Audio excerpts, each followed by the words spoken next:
Aujourd'hui, nous allons voir ensemble comment faire une étude de pollution d'une nappe dont on appelle la diffusivité, soit diffusion d'un polluant du lac vers la nappe, soit diffusion d'un polluant de la rivière vers la nappe, soit le sel de mer vers la nappe, soit le réchauffement climatique vers la nappe. Donc, il faudrait comprendre que cette étude se passe en deux étapes.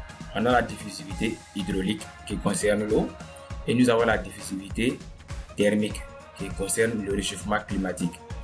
Donc, sans plus tarder, je vais mettre un schéma. Là, vous allez mieux comprendre. Le schéma, il se présente comme suit. Ici, nous avons un milieu qui est composé de deux nappes.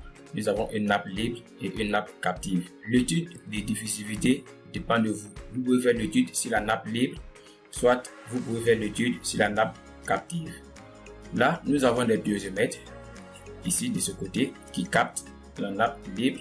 Et nous avons des piézomètres de ce côté, qui captent la nappe captive.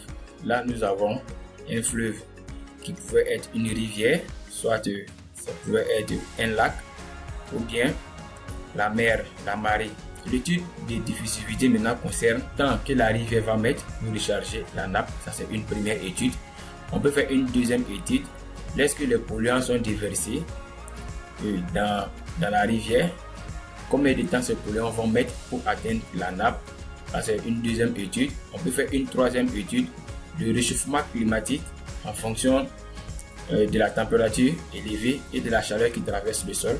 Quel est le comportement des nappes par rapport à ce réchauffement climatique? Et on pourrait faire une quatrième étude comme les sites d'orpaillage traditionnels, ceux qui exploitent de l'eau de manière traditionnelle, qui déversent les produits toxiques dans le fleuve. Et on pourrait faire une étude quel temps ces polluants vont mettre pour atteindre la nappe aussi. Ici, nous avons un peu la diffusivité. Ce schéma pourra vous aider à mieux comprendre qu'est-ce que la diffusivité hydraulique. C'est un peu ça, on a un cours d'eau ici et on a une nappe. Donc vous savez que l'eau ne vient pas directement du cours d'eau vers la nappe. L'eau va mettre un temps avant d'atteindre la nappe. Donc le logiciel que nous allons utiliser pour cette étude, il se présente comme suite. Et voilà le nom du logiciel ici, Catherine. À la fin de la vidéo, vous aurez le lien de téléchargement du logiciel avec un cours approprié, adapté, qui pourra mieux vous aider à comprendre comment manipuler le logiciel avec 7 exemples dans le cours. Donc vous pouvez mettre directement les données et vous familiariser avec le logiciel. Donc une fois ici, je prends fichier nouveau. Donc si vous avez enregistré les données, vous allez venir chercher vos données. Au cas où vous n'avez pas enregistré les données, vous allez prendre ça. Mais avant de vous parler de cela, je vais mettre le cours dont je vous parlais. Là vous allez mieux comprendre cette partie. Voilà, le cours se présente comme suite. On peut définir la diffusivité, soit la propriété d'un corps à se laisser traverser par l'eau pendant un temps sous une pression. Ici, nous avons une rivière, lac ou la mer ici. Et ici, nous avons un piézomètre. Donc, à chaque temps, nous allons mesurer le niveau de la rivière et nous allons mesurer le niveau du piézomètre. Ce sont ces valeurs que nous allons mettre dans le logiciel et va nous donner comment la nappe réagit avec la rivière et en cas de pollution de la nappe, comment ces pollutions vont arriver dans notre nappe et quelles sont les précautions à prendre. Soit une étude sur l'avancée du sel de mer dans nos nappes, comment ces sels-là traversent l'océan jusqu'à arriver dans les eaux douces de notre nappe. Donc ici, nous avons la diffusivité thermique, la température à la limite, et nous avons ici suivi de la température. Comme je vous parlais, l'étude se passe en deux étapes. Soit on fait la diffusivité thermique, soit on fait la diffusivité hydraulique. Ce cours vraiment va vous permettre de mieux comprendre le logiciel parce qu'il y a des conditions d'utilisation du logiciel, quels sont les paramètres d'entrée et quelles sont les données de sortie. Et ça peut vraiment vous faire une très bonne modélisation aussi. Donc ici, la partie dont je vous parlais, c'est les paramètres de calcul. Donc une fois que vous arrivez ici, on va vous donner tous les détails sur les paramètres de calcul, quelles sont les valeurs qu'il faut mettre ici. Et après l'autre page, cette page-là va s'afficher. Je vais vous expliquer. Cette fenêtre qui s'était affichée ici, cette fenêtre, les valeurs qu'il faut mettre ici, c'est cette partie du cours qui explique cela. Cette partie du cours, une fois que vous allez lire, vous allez mieux comprendre.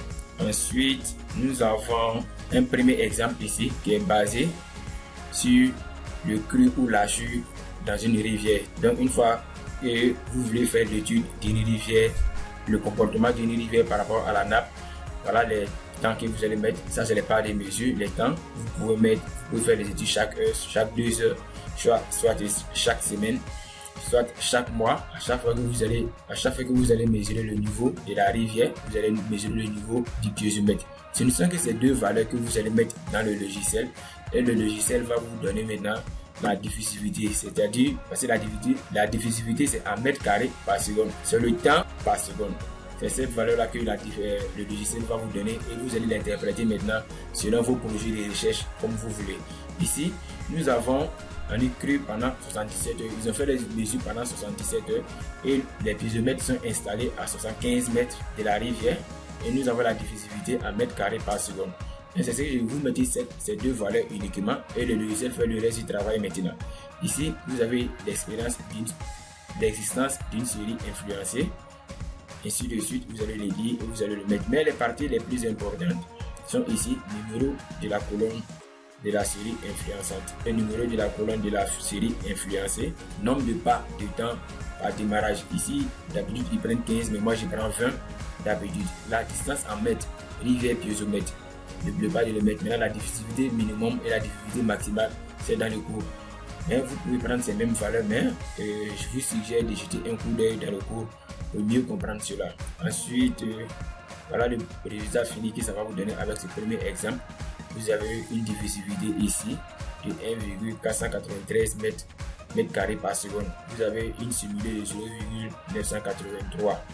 Ça vous donne tout avec une courbe à l'appui. Ça, c'est une courbe de modélisation du comportement de la rivière par rapport à la nappe. Ensuite, vous avez un deuxième exemple, influence de la marée sur la nappe. Ça peut être le biseau salé, l'avancée du biseau salé dans la nappe. Vous allez mesurer le niveau de la mer et le niveau piézométrique de la nappe et vous allez mettre ces valeurs par temps et n'oubliez pas la distance entre la mer et le piézomètre. Vous les mettez et ça va vous interpréter cela directement.